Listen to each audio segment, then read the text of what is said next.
Here we're asked to find what is the value of x. So in this case here, we have this entire expression here equals 2 to the power of x times 3 to the power of y times 5 to the power of z. So we're just really looking for the exponent here that represents how many 2's there are.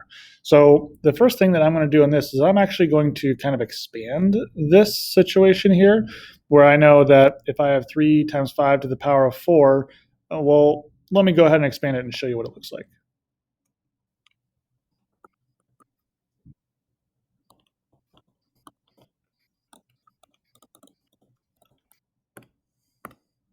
So now I've expanded all of these, right? 3 times 5 to the power of 4, where I have that multiplied by itself 4 times.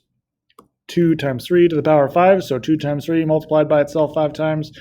And 2 times 5 to the power of 7, with 2 times 5 multiplied by itself 7 times. So expanding this, it takes a lot of work. So what's a way that we could look at this and see it a little bit easier? So in the end here, when we multiply all of this out, all 3 rows are on kind of the same equation here.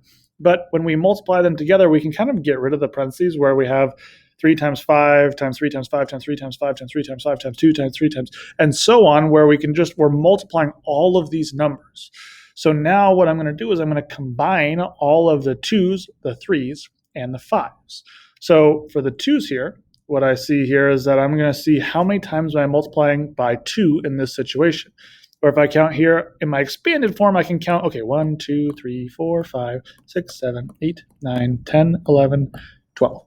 So technically, I know that my answer here is going to be 12 because there are 12 2's in my expanded form.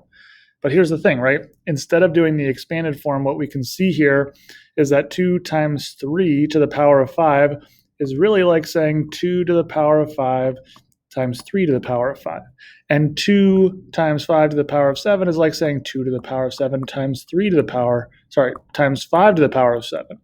So what I see here in my equation, I have 2 to the power of 5, and I'm multiplying that by 2 to the power of 7.